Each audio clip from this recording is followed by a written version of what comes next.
Welcome to CVM Stories, the podcast on customer value management. Together we explore how companies can be more successful and the customers happier through the use of latest customer value management techniques. Learn key commercial and analytical insights from telecoms, retail, finance, and other industries that drive CVM forward. Welcome to Season 2 of CVM Stories. I'm your host Šarūnas, and today our very special guest is Matthew Tilling, Head of CRM at Telia Lithuania. In this episode, we will talk about digital transformation, customer centricity, and all about channels. Traditional channels, digital channels, email, and everything else related to channels. The importance of those channels in modern customer value management strategies. So, let's hear it. CVM Stories is produced by Exacaster. We help companies take their customer value management to the next level. To stay updated on our latest episodes, subscribe to the podcast or sign up for an email newsletter at exacaster.com/CVM Stories.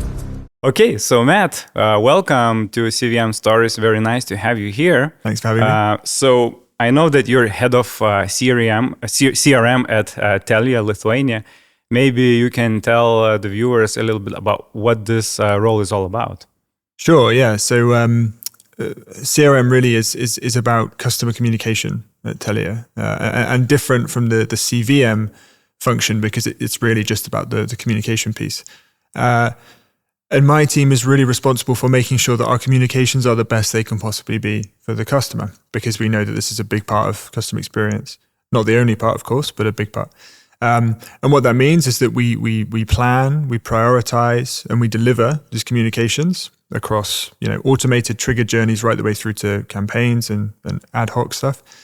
And then we continuously optimize it. We take it forward. And again, the whole idea is just to make it best in class, the best it can possibly be for our customers.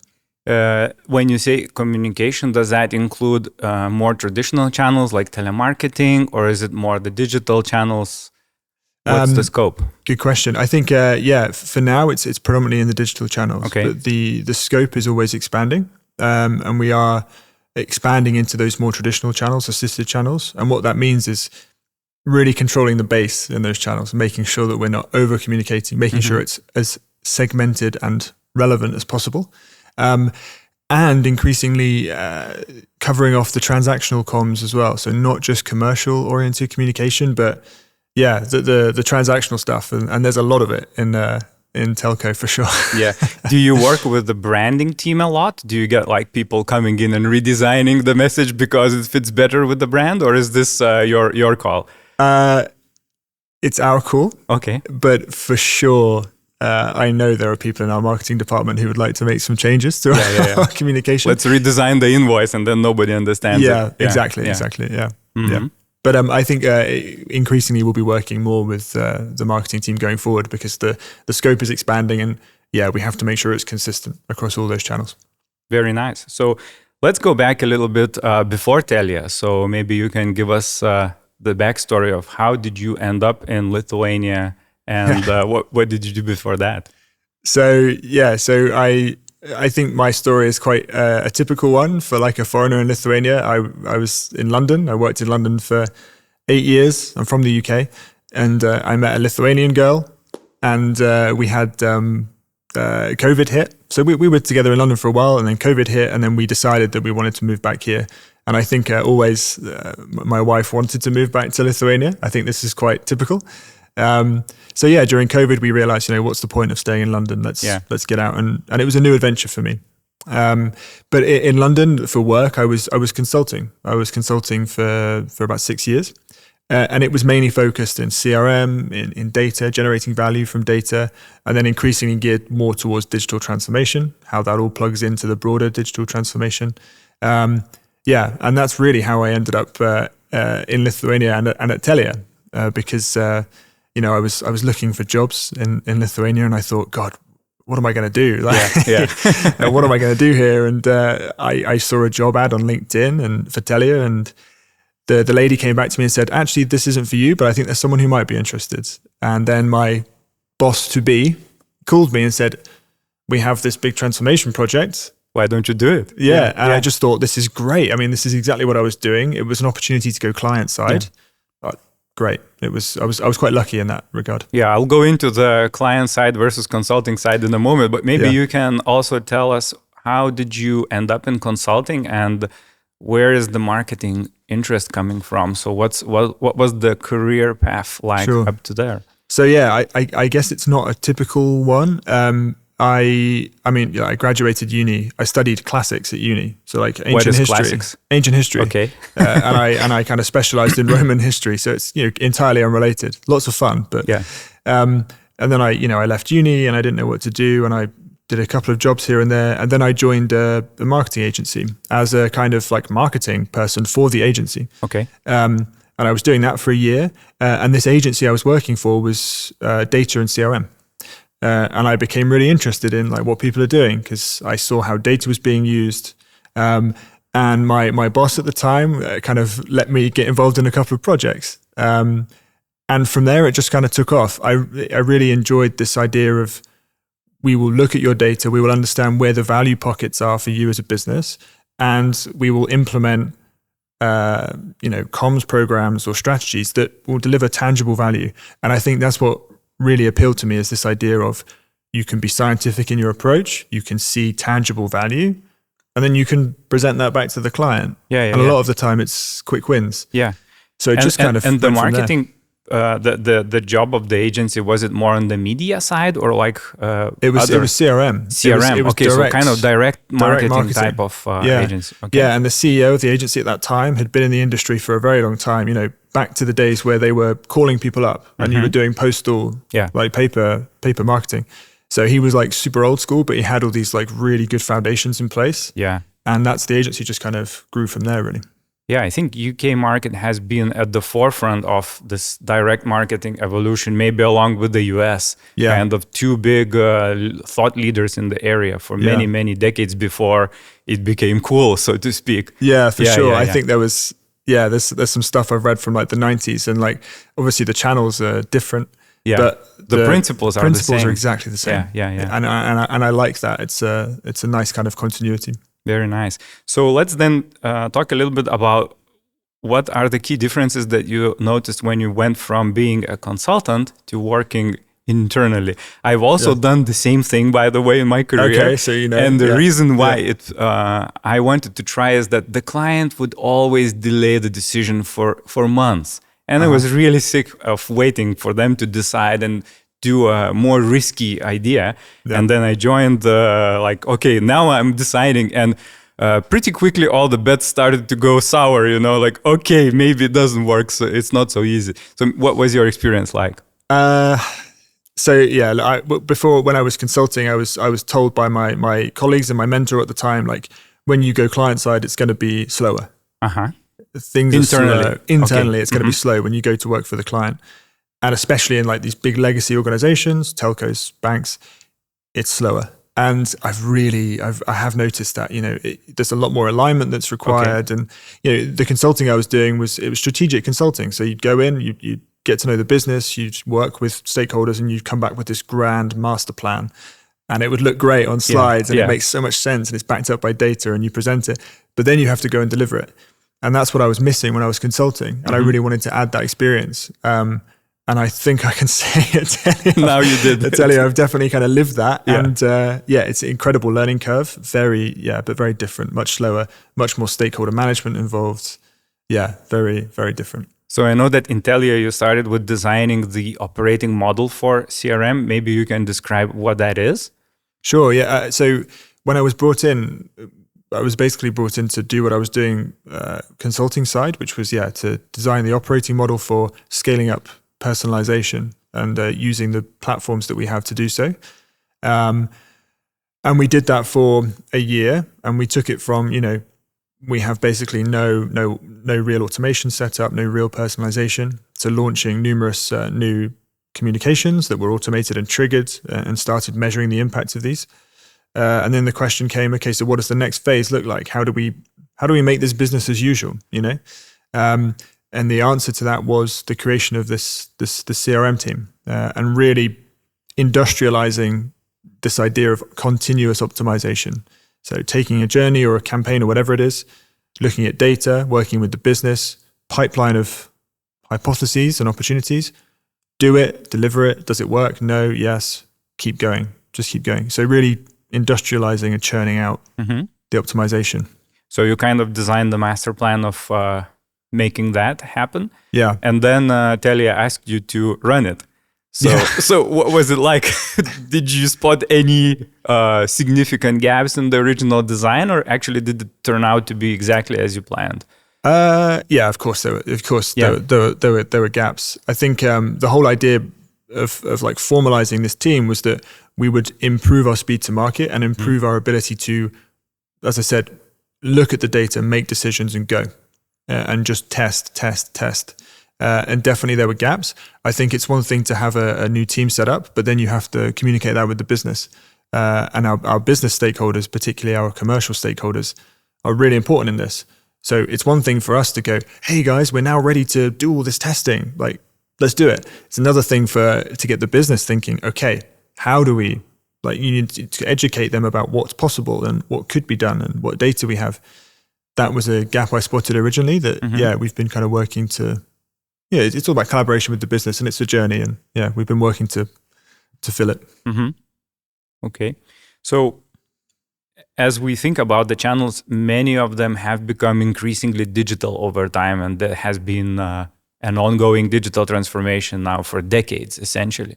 And you kind of joined Telia and accelerate that process forward. Can you tell us, is this something that is still relevant today as a topic? Are companies already way beyond that and looking for the next thing? Or are there many things that still need to be done to kind of complete this transformation? On digital channels specifically? I mean, it's definitely not done.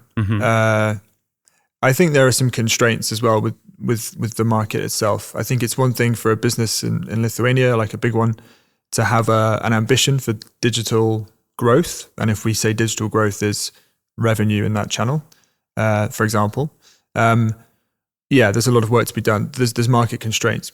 I don't think the market is as mature as the markets I've come from. And so a lot of it's about educating customers.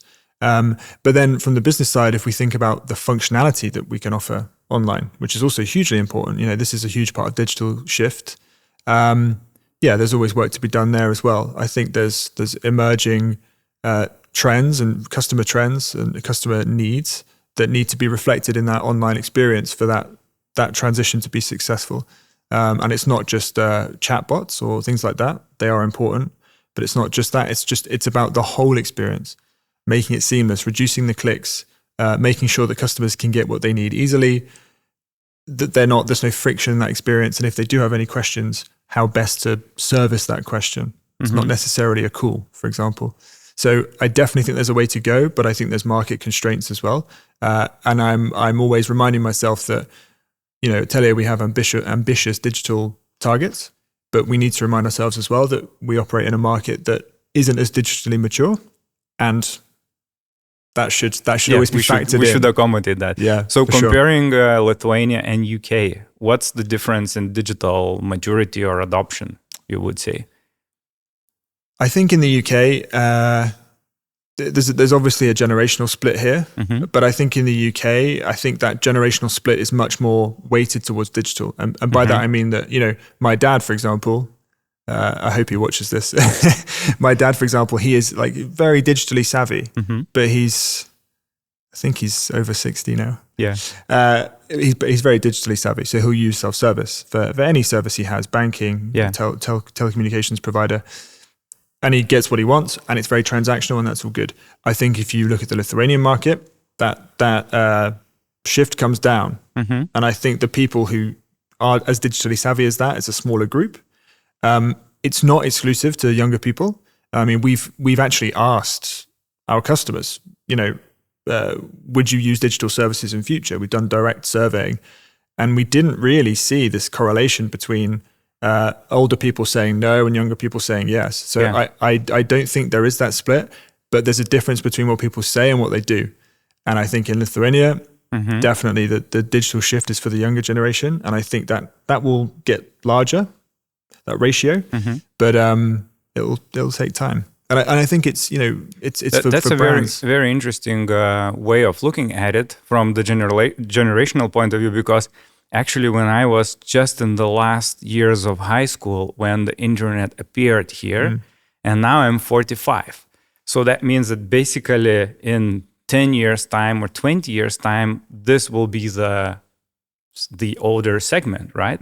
And they're all completely digitally savvy. So actually the transformation has another decade or two to run. And then you gradually become, I don't know what, like 80% digital probably. Yeah, exactly. Yeah. That digital savvy. So it's actually like a grow. 30-year project now, all combined. Wow, that's a really long time. I think many companies, when they started, they thought, well, it's a couple of years and we're done. Exactly. Yeah. We have this saying in English, like, you can take the horse to water, but you can't make it drink. Yeah. And maybe there's a similar one in Lithuanian, but that's exactly what's happening, I think. But it doesn't mean that companies shouldn't be ready for that future. That functionality should be in place for when that generation, that segment, that digital savvy segment does get bigger. Yeah, when this generation comes, they're of course like incredibly demanding. Everything has to work perfectly and so on and so forth. Absolutely. Definitely. Yeah? Okay, so let's talk a little bit about the variety of channels and which of the channels actually you like most to work with.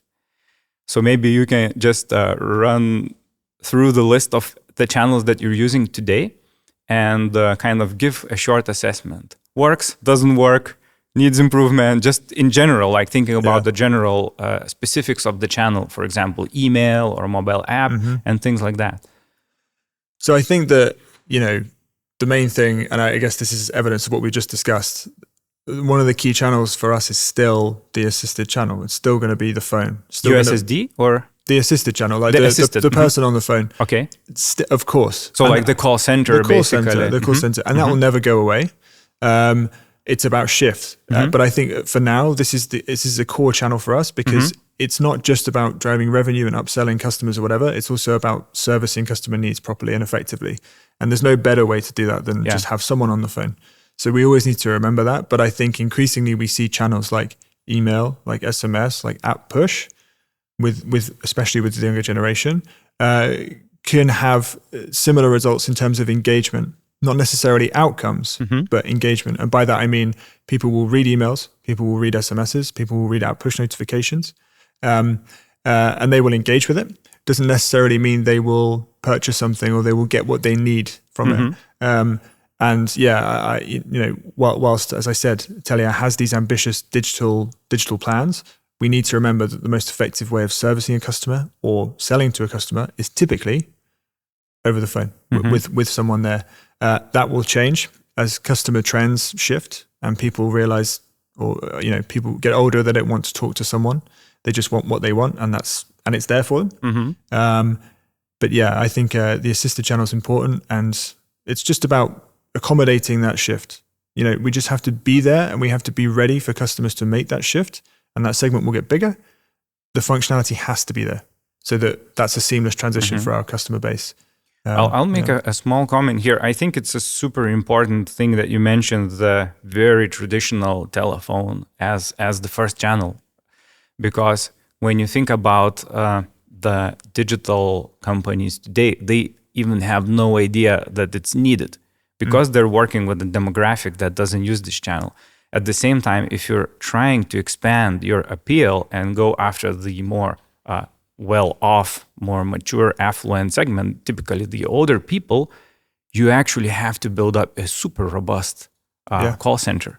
Yeah. And if I look at some of the struggles in our market right now with companies like independent electricity providers who set up everything online, and the typical buyer is a slightly older person and they have huge customer service issues because they don't use the digital channel. There's complaints in the press. I can't reach you. I can't talk to anyone and so on and so forth. And Telia, as a company that's been in the market for as long as we can remember, has this legacy, but it's actually a super important thing. Yeah. Because it allows you to work effectively with that segment. Definitely. So I think it's a super important observation. Yeah, I agree. And I've got an example in the UK. There's a few like fully digital banks, and I'm with one of them. And this was like last year, and I wanted to close my account because I'm in Lithuania now, and I wanted to speak to someone. Yeah.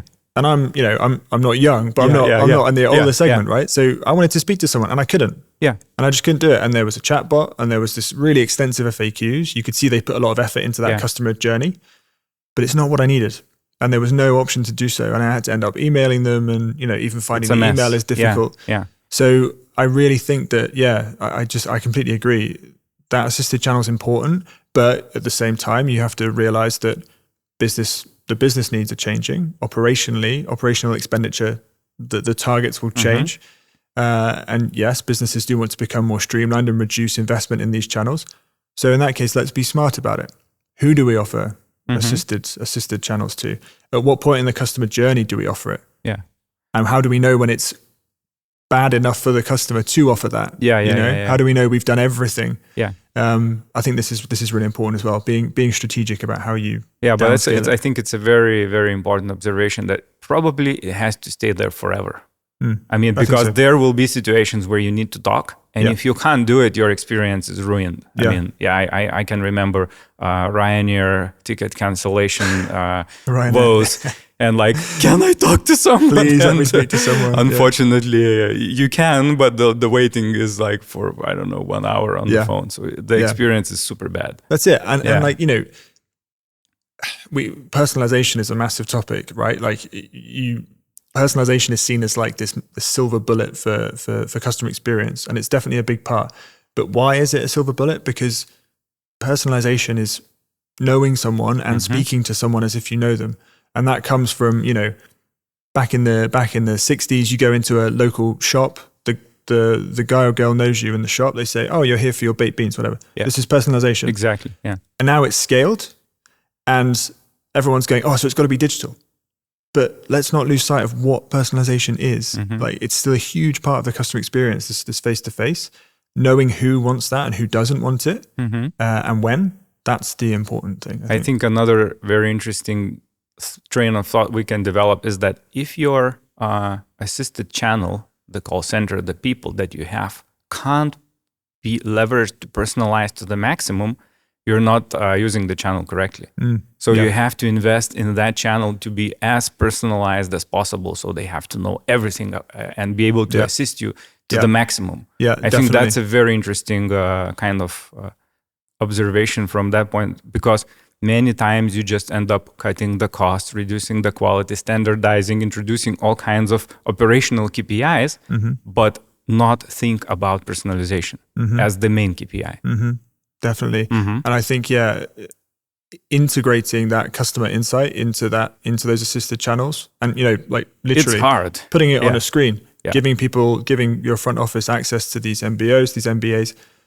This is really important. And at Telia, we spend a lot of time doing that because we know that it's still an important channel. And as you say, it always will be. What's the second best? I think obviously, direct communication. So email and SMS. I think they're very different channels between the two. And this is typically where my team work, more traditional kind of CRM channels, direct marketing channels. Email and SMS, email works well, but I think that we as telco providers, or essentially commodity providers, have to remember that emails are emails. You can make the most beautiful email ever, and it can be personalized, and it can be a newsletter that looks like your own personal brochure, but some people just don't read it, and that's fine. That's okay. The same for SMS. I think SMSs for me are slightly more, what's the word? Probably you need to be more careful when you use SMSs because you are directly intruding in someone's life that way. It's not like you open an app and you see an email, there's a notification there, it lands in your inbox. And also it's less rich content, so you have to be very exact and specific. But I would say those channels, email, SMS, also work very well. Let's talk a little bit about email as a channel. Is it declining in use, in conversion, or is it stable over the last many years that you're seeing it? Is it getting worse? Is it getting better? No, I don't think it's getting worse. It's getting worse all the time. I don't think it's getting worse. Okay. I mean, you've seen those articles, email is dead. Yeah, long live email. I've been reading those for years. Yeah. but it's not dead at all. It's not dead. It's at all. basically flat. It's flat. Email is email. It's still a very important channel, and I really firmly believe that if you put the effort into making those emails relevant, you do see the results. Like you do see it. And also there's a halo effect with these emails as well. If you get your customers used to the idea that every time they receive an email from you, it's relevant for them, then that will have a lasting effect for years, because customer will realize that your direct communications are also good. Yeah. I don't have to just call someone to get what I want. I know that if I open this newsletter or whatever it is, you'll find it there. I'll find what I need. Yeah. And what does that mean specifically? It's we're working really hard at Telia on making our newsletter comms like your own personal letter, like really. Yeah. MBO integration, targeted, segmented offers. Yeah. Communications that are also designed to help your experience as a customer. Are you on self-service or are you not on self-service? If not, here's how to sign up for self-service. Here's how you pay your first bill. All of these things, so that newsletter becomes a one-stop shop almost. Yeah. Customers know that if they open it, they can get what they need. And of course, the other benefit of that is that means that we don't have to over-communicate. Instead of sending lots to lots of people, we're sending really targeted quality to lots of people. And I think that's a really important point as well. Yeah, I think there's a phrase of earned channel where you have like the attention has been developed and people have started paying attention to you. And I think email is exactly that. You have to train the reader that you are providing value over time, and they'll open it next time.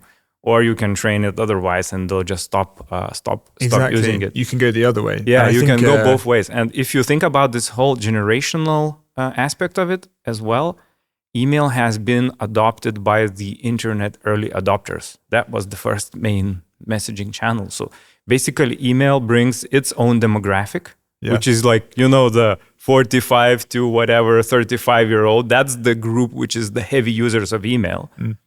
And then the younger generation, they're using something else, right? Yeah. But if you want to work with that demographic, then email is a vast and important channel. Yeah. And that's why it's stable, I think. When you're saying that it's stable, it works, it's probably because it just has its own loyal user base. Yeah. And I think that's a really good point you made there about conditioning people the other way. Yeah. So I think Egidius was mentioning this on another podcast, but if you condition your customers to think that that's just an email with a load of stuff in that's not relevant for me, because that's what the business wants to sell me, not what I want, it's really hard to win that back. Yeah. And I'm not just talking about consent rates dropping. Yeah. I'm talking about like engagement dropping.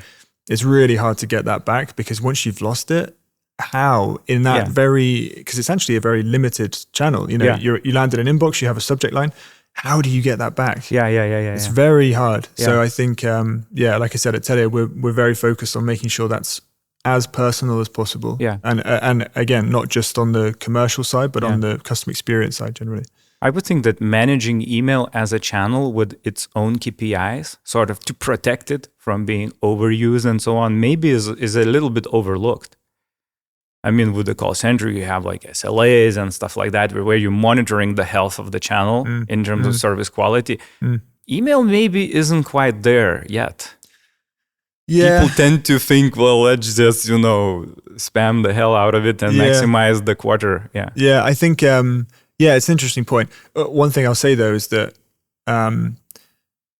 with email channel and, not SMS, but with the email channel specifically, and I guess with app push as well, if you go into a meeting with your business stakeholders and you start talking about engagement rates, they start to fall off. They don't know. Yeah.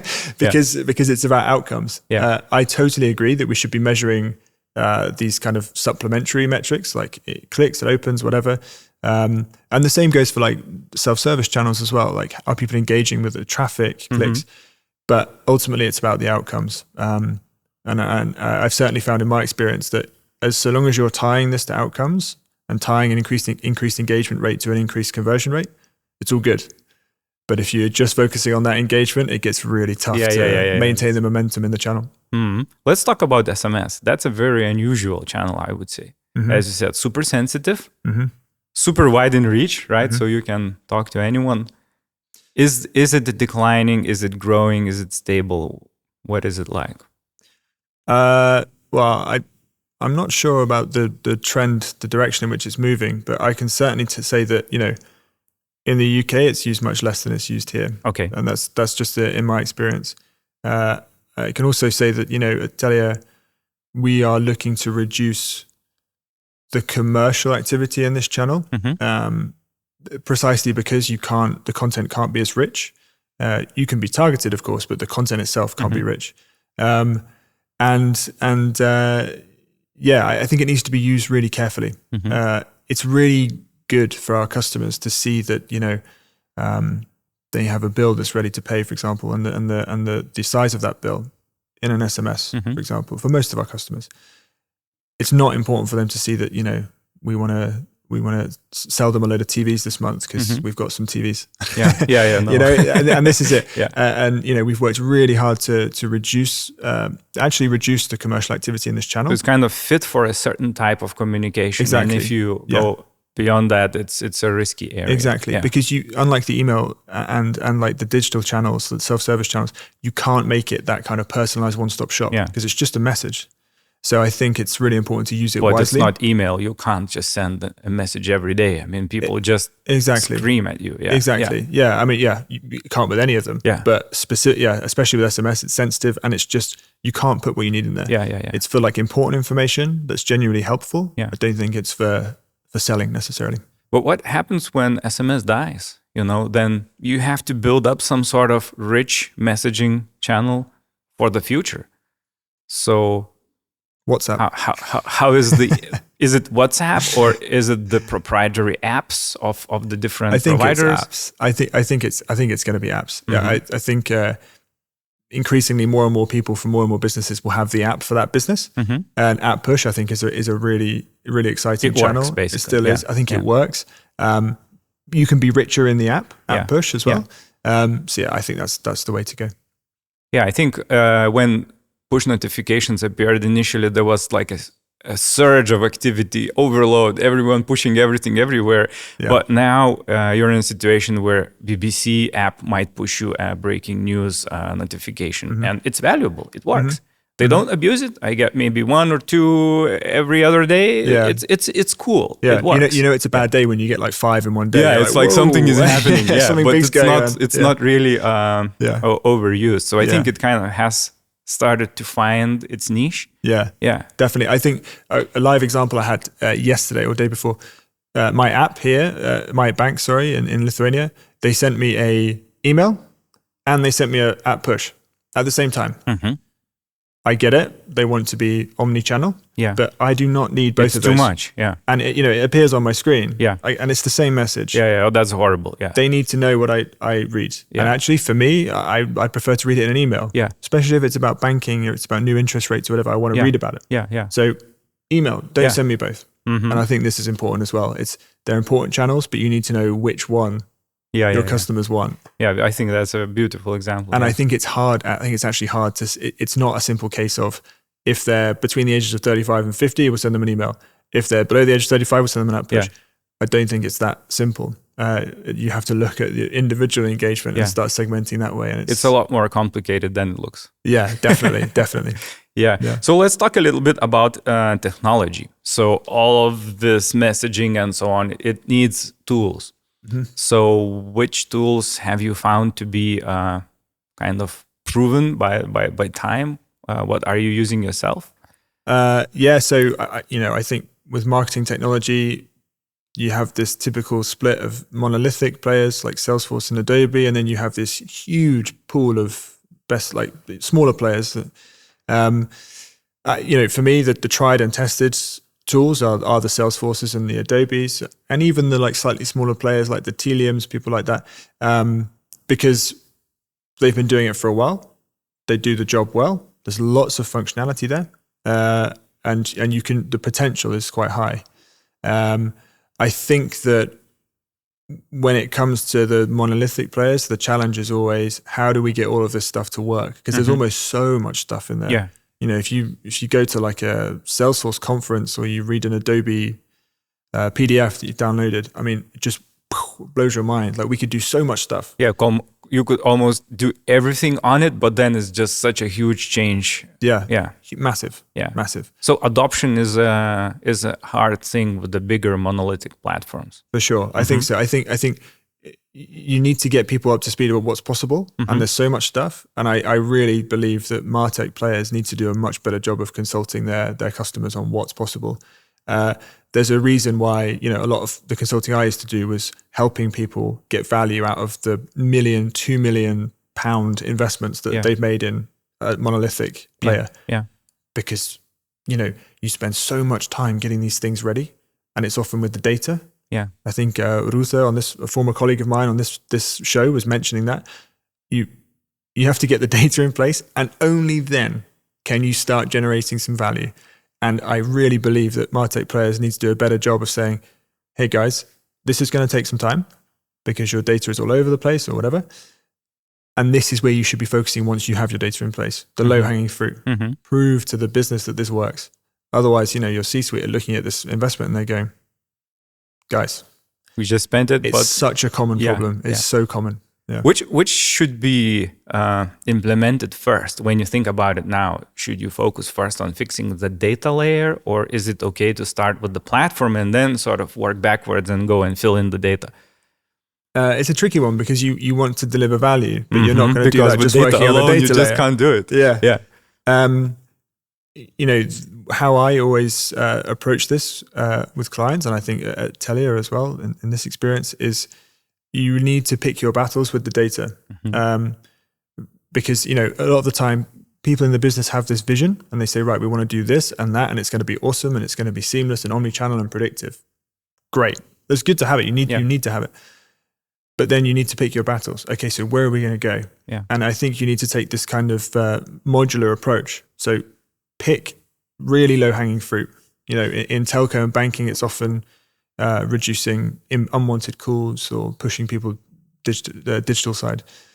Pick that, grab that data, just work on that. Be really laser focused, and then just deliver a bit of value. And then have this kind of step by step approach.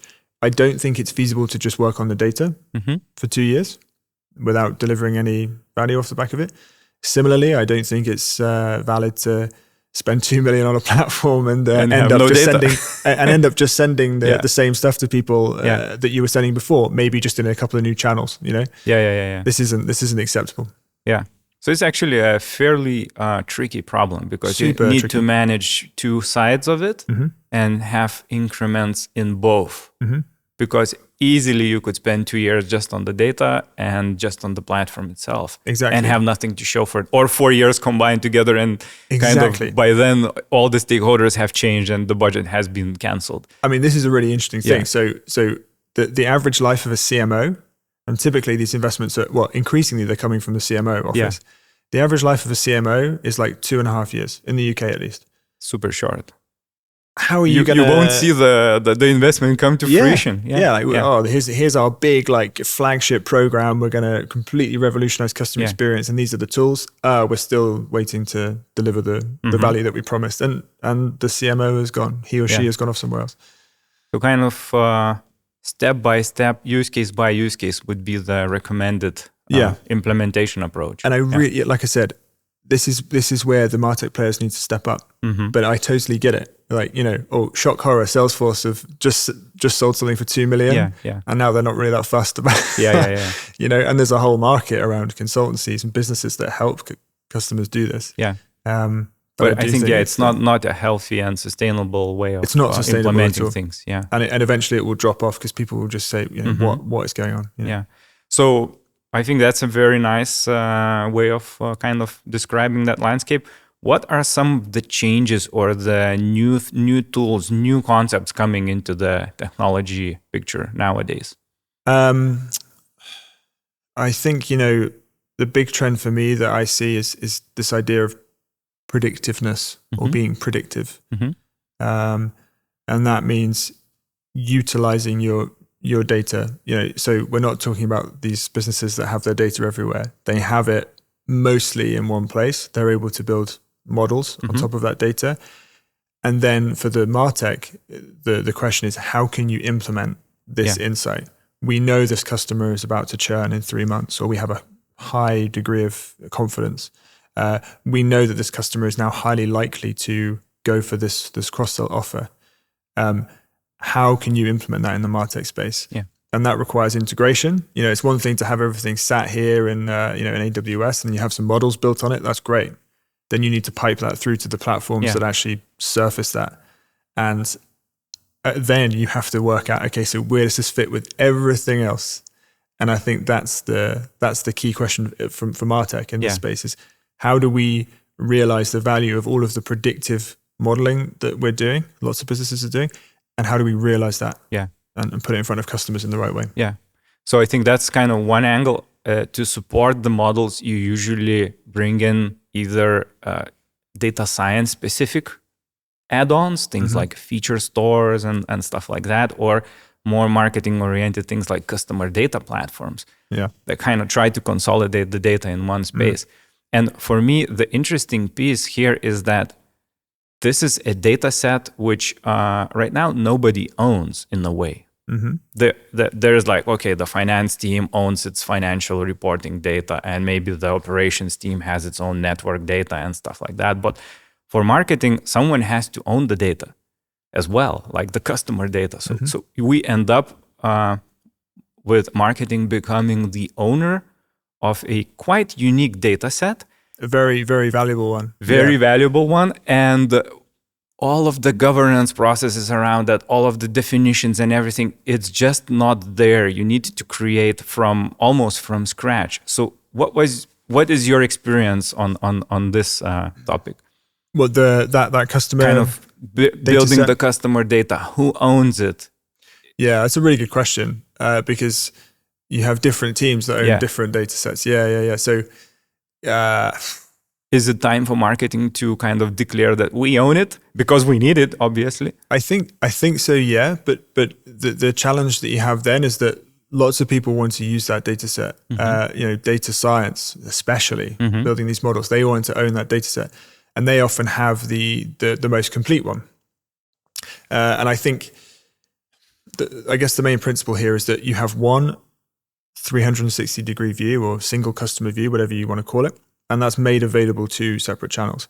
Doesn't mean that you don't have to build your own data set in your MarTech stack, because you probably do. The way these MarTech platforms work, you have to build the data sets into them and then utilize them. But they need to be coming from one source. And I think often with these big, large-scale transformation programs, you end up with lots of different customer views. There is no single source. And you're all working off a different page. So I really think that, the whole idea around data warehousing and making sure that you've got that bit nailed is really important. But you, like I said, you have to pick your battles. You have to pick the data that's valuable, make sure it's strategically aligned, and go from there. Sort of build the customer 360-degree view step by step. Kind of have the right architecture, but don't try to boil the ocean. Just exactly. Do that's completely small piece of it. And make sure that when you are adding new columns into that data set, that it's strategically aligned. Okay, we're adding this column because we want to do X, Y, Z. And that would deliver the value. And then that circle continues. But it's hard. It's challenging. It's very hard. I think that I really hate and also like the single source of truth concept. It's a great selling idea. Because it's simple to understand. It's simple to understand. Yes, we need to have one single source. But when you implement it, it's actually not a single source. It's never been done. You always have to copies. Take chunks out and copy it here and copy it there. It's more like I don't know. It's a rallying cry. But the reality is that you end up with some sort of IT architecture that supports flexibility. And that means you might have a copy for marketing that has a few definitions slightly differently defined from what the finance needs or maybe other teams need. So definitely. You need to be kind of pragmatic here. I completely agree. And the CDP point is interesting because I think we have it in our notes, right? Like CDPs are, the promise of the CDP is great, and I have seen examples, particularly in the banking sector, where people are using it well. But the one area where the CDP has fallen down is the promise of easy connection or plug and play, as they call it. just plug it in. Yeah. And we'll bring all your data together. We'll stitch it together across all these channels, third party, first party. Yeah. Never works like that. Yeah. It never works like that. And so even that requires this step-by-step approach. Where's the value, low-hanging fruit? Let's work from there and slowly build. And then you end up with a copy of a data set and a CDP. Yeah, I think the kind of very tricky part, which I see with customer data platforms right now, is the technology is usually in the cloud. You have all the best, fast things. It's scalable. It works. But you're bringing first-party data there. So the risks from privacy, security, and so on are also increasing. So it's like a very tricky balance. Do you want super great functionality with risks, or do you want to have much less risk, have something in-house on-prem, but really maybe behind in terms of capabilities by 5 years or 10 years? And may limit you scaling going forward as well. Yeah, exactly. So it's like a super tricky trade-off. Yeah. It is. And I can see why everyone's going cloud-based. Like, why wouldn't you? Because everyone's talking about the future. But I do think there's this kind of initial dip of, okay. We need to learn to manage those risks and understand it better. Okay, very nice. So we touched the channels piece, we touched the technology piece a little bit. Let's talk about why we're doing it. Let's talk about the customer. And what is your, I think we all agree that we're doing it for the sake of being more customer-centric. What's your definition of customer-centricity? So I think that for me, like, it's putting the customer first, right? That's what it is. What does it really mean? I think being customer-centric is understanding your customers' needs and making sure that you are delivering on those. And for me, that means putting your money where your mouth is. If you want to deliver an exceptional customer experience that is customer-centric, sometimes that means, well, there's cost involved, right? And that cost could be investment in something, or it could be discounting something or whatever. Stopping some practices that are maybe a bit aren't annoying. Customer-centric. Yeah, exactly. There's always cost attached to it. So if you ask me what customer centricity is, it's putting the customer first, yes. But what does that mean? It means putting your money where your mouth is and making those changes and investing in those changes. I think it's really important. But because, you can talk about customer centricity and say, right channel, right time, right place. Great.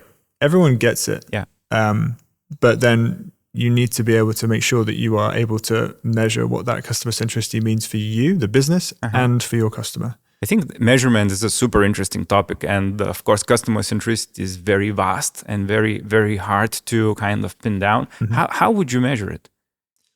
I mean, there's loads of ways. I think a lot of the time when people talk about customer centricity, they think customer satisfaction or like NPS.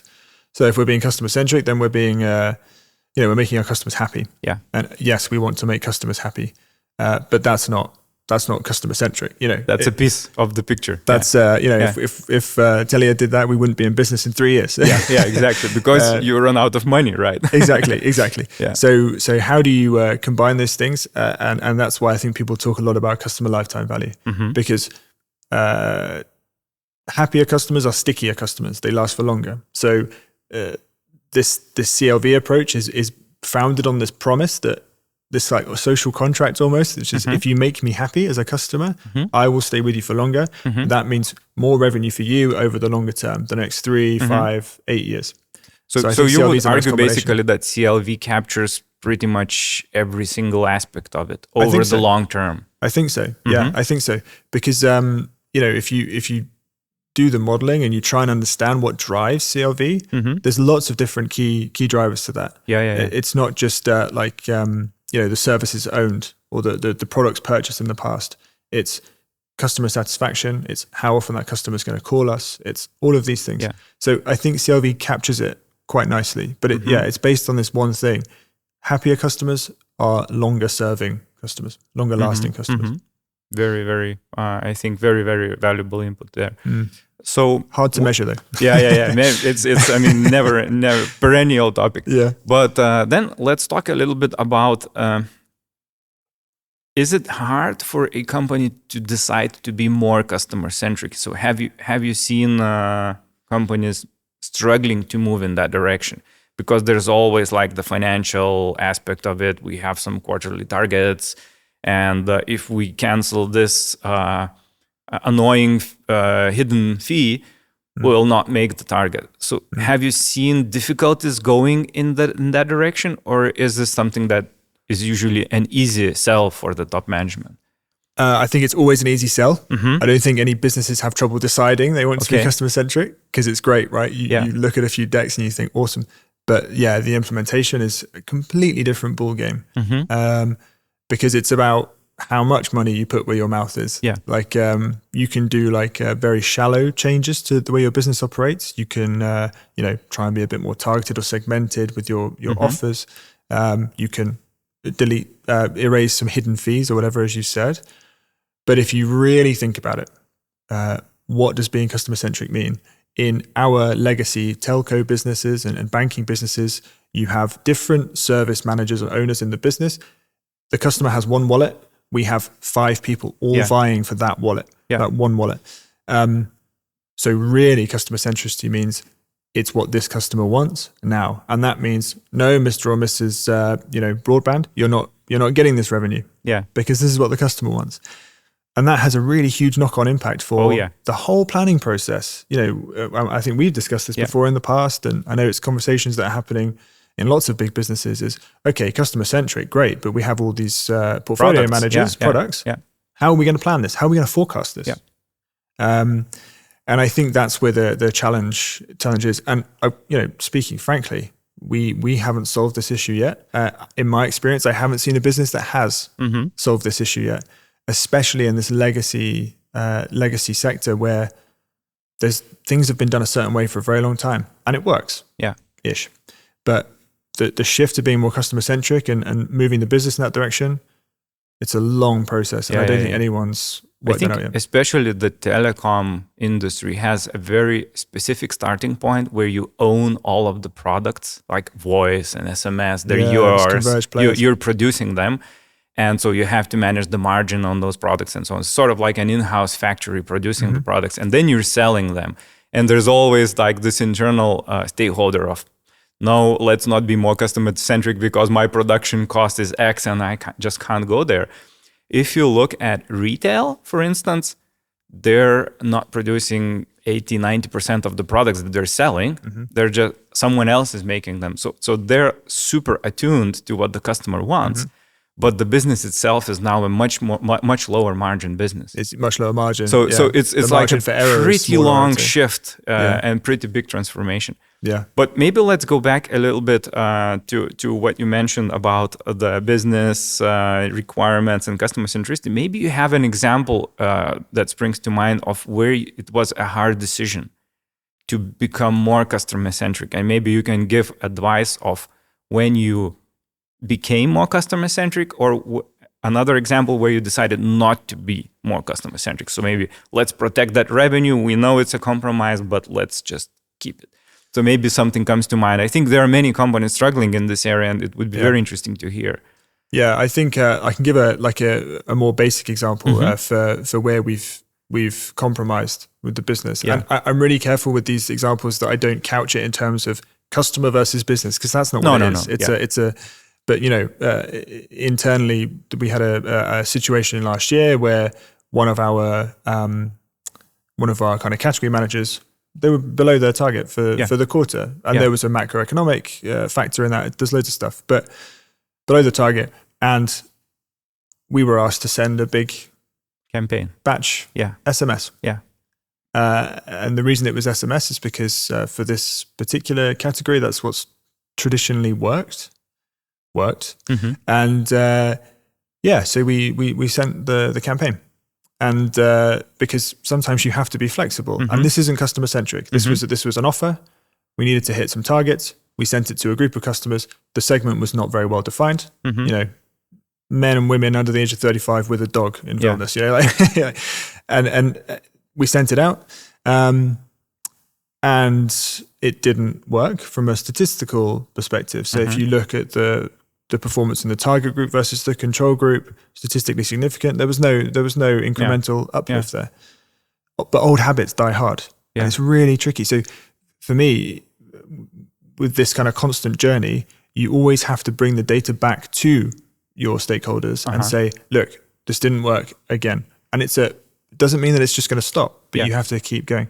So that's kind an example of gradually educate the business stakeholders that let's not push in that direction anymore because it's not working. It's not working. It's just typical. It's just not working. Yeah. So that's an example of where, I'd say we've been less customer centric and we had to compromise.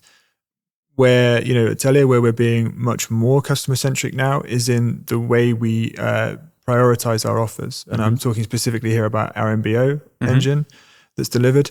We're now getting to a point where the MBO engine is starting to prioritize these offers based on, you know, various different factors, and we are implementing those directly into our communications. So I'd say so far we're trying not to apply too many business levers to these things. We just want to see how our customers are reacting, what impact that's having. So kind of the MBO rules are designed mostly from the customer needs point of view rather than the business targets and so on. Exactly. And I think this is a challenge that's going to grow and grow because that catalog of offers is going to become a catalog of actions, not just offers. So how do you start building the business rules around these to ensure that we are delivering value for the business and we're delivering value for customers? This is going to be a real challenge. But I think this is the leap of faith in customer centricity. You have to take that leap of faith. And I think that because it drives customer lifetime value, going back to the measurement, you see the results of that in a year or two's time. And it's a leap of faith for businesses. It really is, because you're not going to see the instant results. And, you know, we've spoken about like, we've got a new MarTech platform and saying how difficult it is to implement a couple of small use cases and show a small uplift somewhere. That's hard, but think about proving customer lifetime value and this is working. Really, really a leap of faith for businesses. So basically what you're saying is that it's super hard to define, even like on a business case level, what this should achieve, right? Or do you have like a number in mind when you're saying we will go there in the customer-centric direction, the target is, 10% increase in CLV or something like that? I think that, we will have targets in terms of CLV over the next 3 years. And this is very much the strategy to get there. But the challenge is that you don't know how quickly the dial will move. Because it's a leap of faith. It's new. And it takes time. So I guess that's my main point. It's based on this promise that happier customers are stickier ones, but it's a leap of faith. Okay, very nice. So I think we touched on this customer centricity and the hard conflicts that happen in the organization. Maybe you can share some tips or tricks for companies just maybe somewhere in the journey. What would you do to make the journey easier, or maybe easier to communicate internally, to sell it to the stakeholders? I think, How would you organize the perfect customer centricity rollout? The main thing I would say is that, so you need to have the vision really clearly defined. And the reason you need that is because you need buy-in from not just from your C-suite, but from your people, the people you're working with every day. You need to get everyone bought in. So that's the first thing. It needs to be crystal clear. Then you need to be empirical. So and by that I mean scientific in your approach. Bring the data to the table. And quite often, like the example I mentioned with this big send out that we did, quite often that's about proving that things don't work rather than that they do work. Changing old habits, but you have to have data. If you can't show, an incremental impact of whatever you're doing, that's your evidence for whether you should or shouldn't be doing it. So I think the vision, the measurement side and being empirical, and also it's a bit more fluffy, but I would say that you don't need to know how you're going to get there. It's very tempting to have this huge vision and then come up with a roadmap for like 3 years. And like, how often have you seen a roadmap delivered exactly as it looked over 3 years? Never. So don't let perfect be the enemy of good. Is what I would say. It doesn't need to be perfect. You just need to go. You just need to start doing it. Bring the data, have the vision, bring the data, bite off the small chunks that you can handle, prove it works, get buy-in, and then start building out your broader strategy for customer centricity. Because it covers loads of things. Data, analytics, channels, communication, all of these areas need to be kind of mapped out and aligned. And in telco specifically, they're typically siloed still, these departments, and they need to come closer together. It's not going to happen overnight. Yeah. So for anyone else on this journey, and there are loads, my tips would be crystallize the vision, measure what you're doing, and then start using that to bring people on board, get the people involved. Because then, for me, I think the journey kind of takes care of itself once you have the momentum. How important is the cultural element in this? So meaning more customer-centric culture. And how do you begin to kind of plant the seeds and grow it? I would say it's the single most important thing. If you look at businesses like Spotify, for example, as an example I always use, their culture's superb in this place, I would say, because they've embedded this culture of we are customer obsessed, right? We just want to do whatever's best for the customer. They've linked that with the value that they're generating as a business, and there's this culture of they have permission to fail, they have permission to try and test. And I think for me, that's at the heart of these big customer centricity transformations. Is you're not going to know how it's all going to work. You're going to make mistakes. You're going to think that something's going to work really well, and it doesn't. You need to give people permission to fail.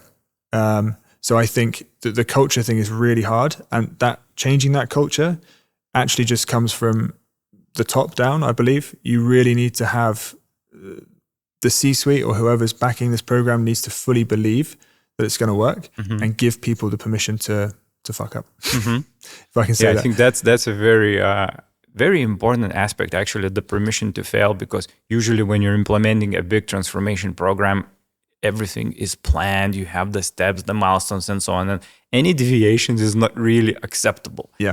But here you're starting an entirely different type of transformation where actually you would basically expect to fail most of the time. Yeah. And I think that's kind of the entire purpose to eliminate all the things that don't work. Yeah. And then just tune into the customer a lot more. Definitely. And that process is a trial and error process, because if you knew it, then you would be doing it already. Yeah. And I think that, if the question was how to embed that culture, the best possible way to do it is to just show results. So start like a small squad team that's just doing it, and then radiate from there. Yeah. And there's different ways. You can set up a small kind of crack team of cross-functional specialists and just say, hey, go off and do this. Or you can do a kind of big bang where you kind of redesign the kind of structure and the ways of working and say, right, we're now doing this. Different ways, and it works differently for different people. But I would say, start small. Pick the laser focus on the areas where you can have an impact and get that impact done. Reducing unwanted inbound calls, increasing self-service signups, cross-selling, showing an uplift in cross-sell performance against a control group, whatever it is, get that done. Yeah. Show it to the business, communicate it widely, and then go from there. I think it's really important. Pick the area to focus on.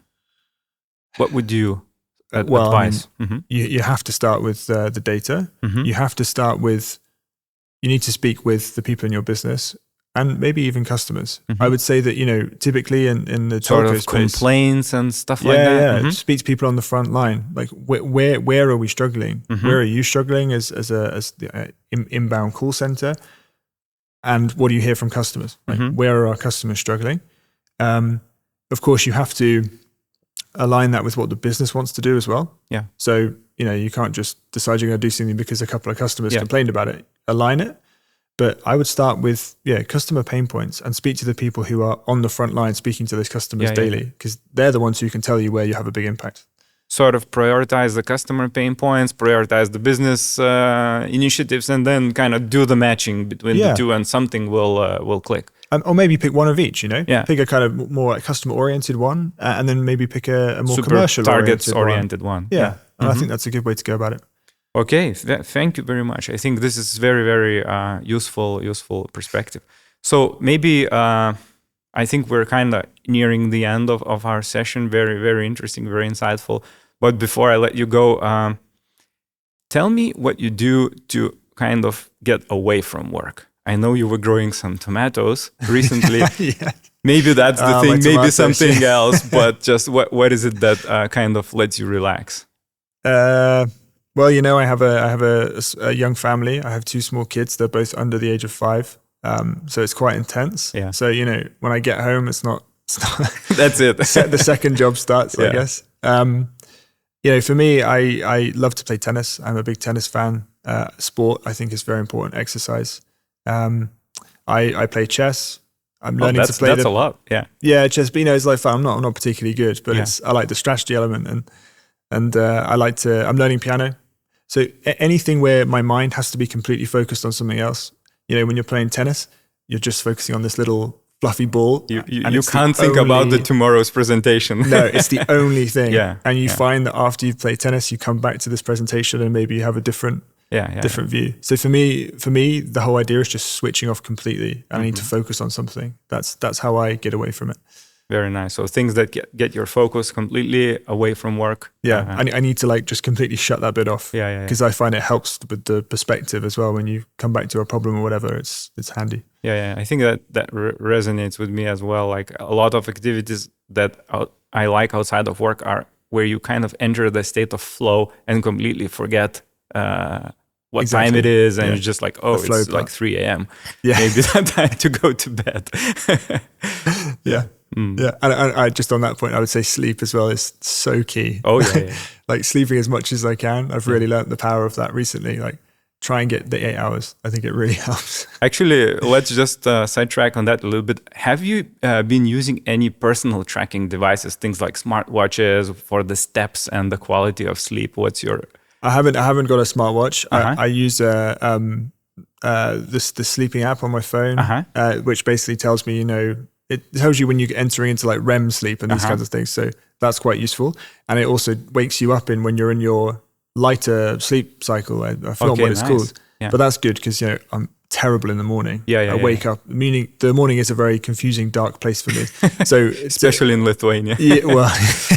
In January. Yeah. So, you know, waking up feeling better is a good thing. For me, it has been quite a big transformation because the watch tells you exactly the quality of your sleep the previous night, and you can say, okay, well, I drank a couple of glasses of wine, and then the sleep quality declined. Yeah, and you're like, okay, that's a pretty like data-driven correlations about your own life. It's just a kind of just direct carryover from this work that we're doing to kind of personal life. Yeah, identifying patterns in your own life and then seeing the impacts on your data-driven on your own life. Yeah, for sure. Very cool. For sure. Yeah, so let's go to the traditional questions. Okay. So the first question is proudest moment in your career.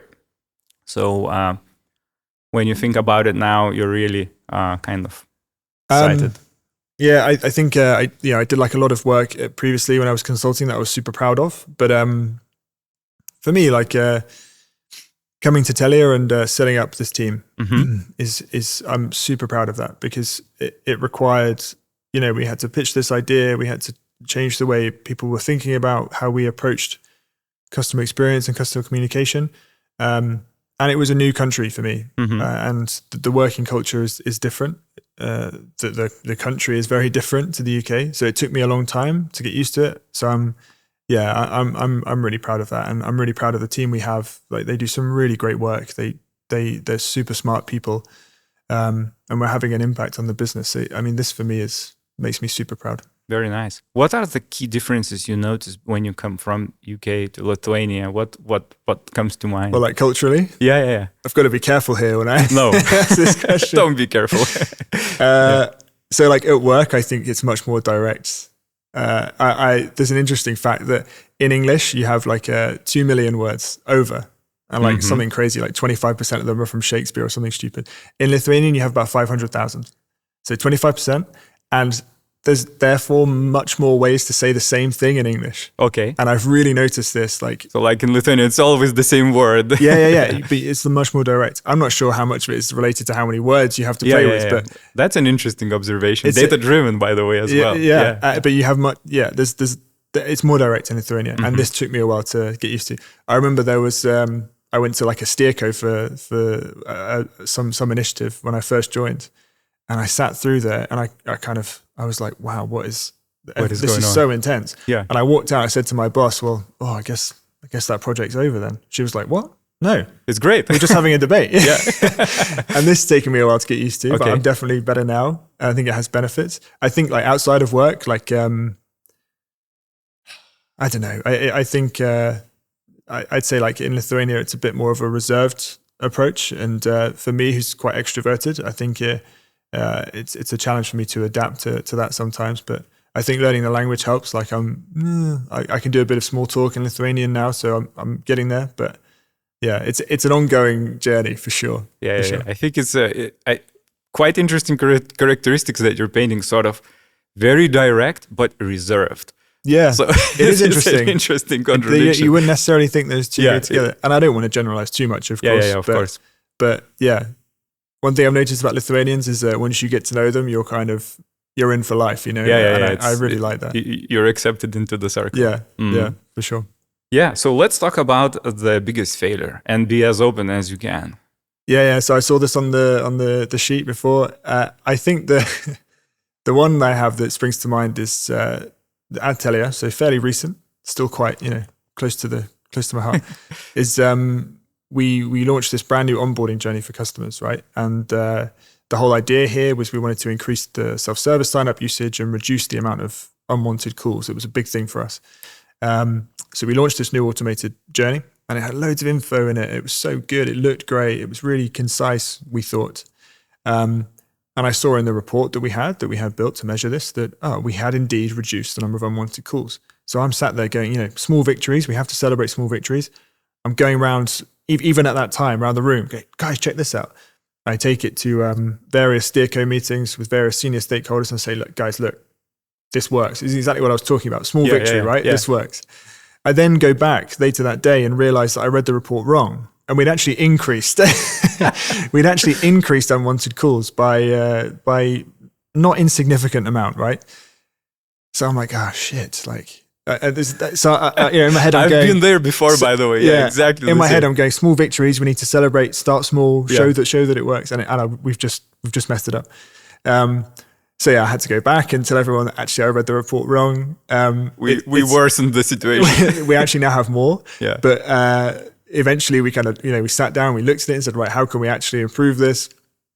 We added different parts to the journey, specifically around payments and billing, which we knew were the pain points. And we have reduced it. So in the end, it's a happy story. It's a success. Yeah. Now, we've reduced unwanted calls by about 11% from new customers. Nice. So this is good. It came from a mistake. A mistake, but it was my heart. I think this is the most embarrassing thing, when you read the numbers wrong and you sell, and everybody believes that yes, you made a success, then oh my god, this is it. My reputation is on the line now. Yeah, especially like new business and stuff. I was only like 6 months in at this point. Yeah, wow, tough. Yeah, so for someone who is starting out in this area, maybe wants to explore some of the topics we discussed, what books or podcast videos would you recommend? This podcast. There's one book that really stands out for me, and it was given to me by my first boss in this area back in London, called Direct and Database Marketing. Mm-hmm. By the classics, sort of. Graeme McCorkell, and it's a classic. It was written in the 90s, and it's all about phone and paper direct marketing. But as we said earlier, the principles are the same. And I often just go back to this and read certain chapters to remind myself what we're doing here. Yeah. Interestingly, there's like a very small chapter at the back, like 2 pages, about predictive analytics. Even then. Yeah, even 80s, then. And he's talking about in future with more data, we'll be able to do all this stuff. So I find that interesting that we're now entering this space. But yeah, for me, going back to that is a classic for sure, and very useful. Yeah, thanks. I will confirm that actually the old books on database marketing are very, very relevant to this day. Mm-hmm. The same principles, absolutely. Definitely, and it's so clear and concise because there's no noise. All the technology is still not there. It's just pure concepts. Yeah, exactly that. Yeah, it's a pure principle. Thank you very much. It was a pleasure. No worries. Thank you for having me. Thank you for listening to CVM Stories. If you enjoyed the show, please leave us a review. You can also ask us a question about a particular customer value management challenge you have at work. We will happily ask our experts to tackle your challenge in a future episode.